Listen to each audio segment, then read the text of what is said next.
falemos de guerra. Vamos lá.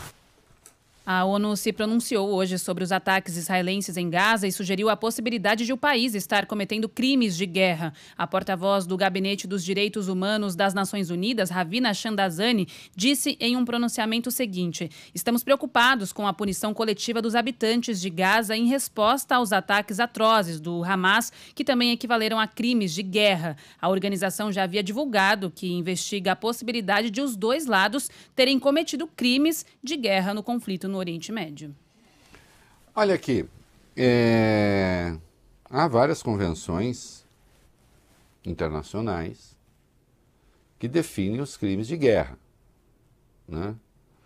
É claro que aquilo que o Hamas fez pode ser caracterizado como um crime de guerra, mas o ataque indiscriminado a civis indiscutivelmente é crime de guerra. Entende? Mas e se eu faço um alerta? Saiam daí porque nós vamos bombardear. É preciso ver se há condições de sair. Não, você até pode alegar, não, mas é que eles estão tentando sair, mas o Hamas não deixa. Mas e aí? Então precisa ver se a maneira escolhida é a melhor maneira. Deslocamentos forçados, sob risco de ataque, submetendo civis a flagelos, crime de guerra. Isso está em curso.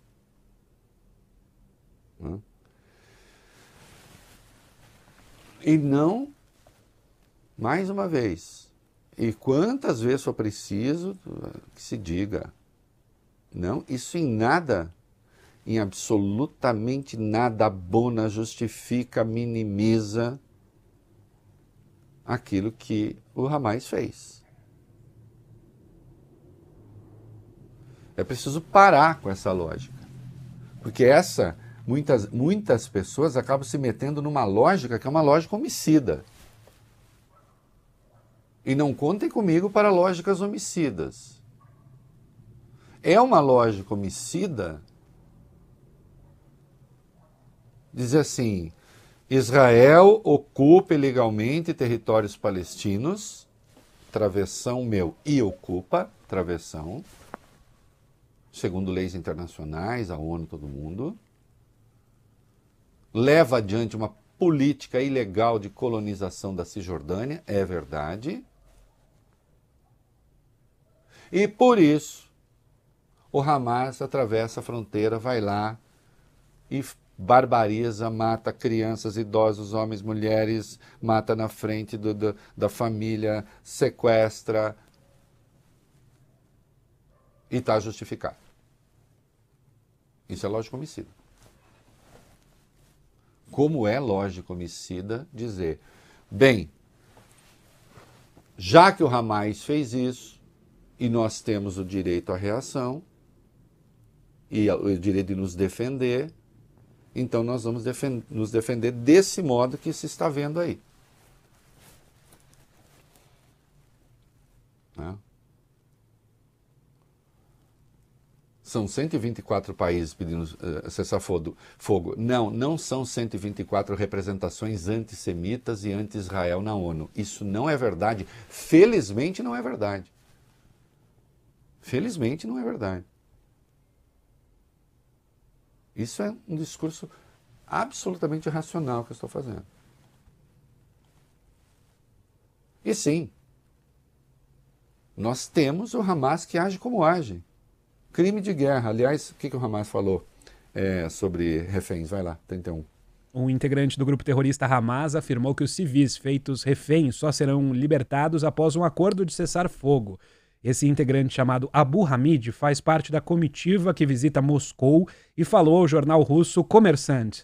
De acordo com a publicação, ele confirmou a informação dada por um outro porta-voz do Hamas ontem de que 50 reféns morreram após bombardeios israelenses. Ele destacou ainda que diferentes facções capturaram civis no dia 7 de outubro e que o Hamas ainda precisa de tempo para localizar todos os sequestrados. Reinaldo, você acredita que os reféns morreram todos em razão dos ataques israelenses? Não, eu acredito que quem falou isso foi o Hamas, claro. Eu não tenho de acreditar em nada do que o Hamas diz, necessariamente, depois do que eles fizeram. Não é? Agora, objetivamente, eu também digo que está em curso, como dizem muitos israelenses, não ajuda a salvar a vida, né, dos reféns israelenses. E o presidente Lula falou a respeito. O que a gente tem, Paina? O presidente Lula afirmou hoje que o primeiro-ministro de Israel, Benjamin Netanyahu, quer acabar com a faixa de Gaza. Segundo o mandatário, o premier se esquece que o território palestino não abriga apenas soldados do Hamas, mas também mulheres e crianças, que são as grandes vítimas dessa guerra. O chefe do executivo reforçou ainda que o Brasil não considera a facção palestina terrorista, e sim que ela cometeu um ato terrorista em 7 de outubro, ao realizar uma incursão brutal a Israel, que gerou 1.400 mortes, segundo Tel Aviv, e deu início à guerra em curso no Oriente Médio. Tem um vídeo aí, não tem? Tem sim. Não entrou o vídeo. Tá passando o vídeo aqui. Eu tenho um telefonema com o emir do Catar para tentar ver se encontra alguém capaz de conversar com alguém, para ver se a gente consegue liberar primeiro os brasileiros que estão retidos na faixa de Gaza, a poucos quilômetros da fronteira com o Egito, que estão querendo voltar para o Brasil e que até agora não foi permitido a eles o direito de votar. Segundo, dizer para vocês que é muito grave o que está acontecendo nesse momento no Oriente Médio. Ou seja, não se trata de ficar discutindo quem está certo, quem está errado, quem deu o primeiro tiro, quem deu o segundo. O problema é o seguinte aqui, não é uma guerra, é um genocídio que já matou quase 2.000 crianças que não tem nada a ver com essa guerra, que são vítimas dessa guerra.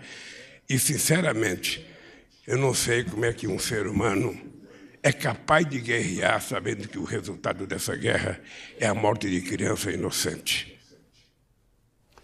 Só lembrando que a definição internacional de genocídio, que é seguida no mundo, inclusive em convenções sobre o que é genocídio, entende-se por genocídio qualquer dos seguintes atos cometidos com a intenção de destruir no todo em parte um grupo nacional, étnico, racial, religioso, tais como assassinato dos membros desse grupo, dano grave à integridade física ou mental de membros desse grupo, submissão intencional do grupo à condição de existência, às suas condições de existência, que possam, e portanto levá-los à destruição, medidas destinadas a impedir o nascimento, transferência de menores, etc. Mas aqui se diz, com a intenção, né, de destruir esse grupo em todo ou em parte. Pode-se questionar, né, o Israel está querendo destruir os palestinos todo em parte? Jamais haveria essa declaração. Na prática, isso pode estar acontecendo, infelizmente. E, segundo as forças israelenses, o próprio Netanyahu divulgou esse vídeo, o QG do Hamas fica debaixo de um hospital. Vamos lá, 32A.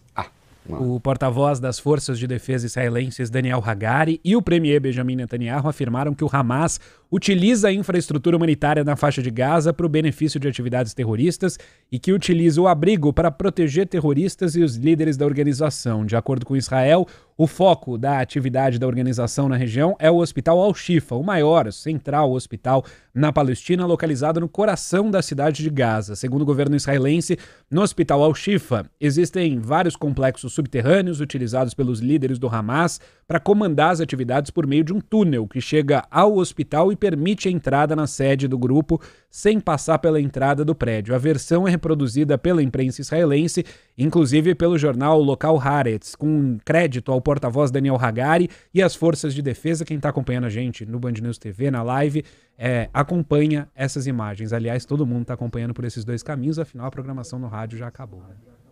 Né? Isso. E aí tem ali, as imagens são animações, são coisas feitas, imagens de computador, tá? Ninguém entrou lá no quartel-general. É claro que se isso existir é muito ruim, né? Porque então esse local vai ser destruído, vai ser bombardeado, que os doentes consigam sair primeiro, ao menos isso, não é?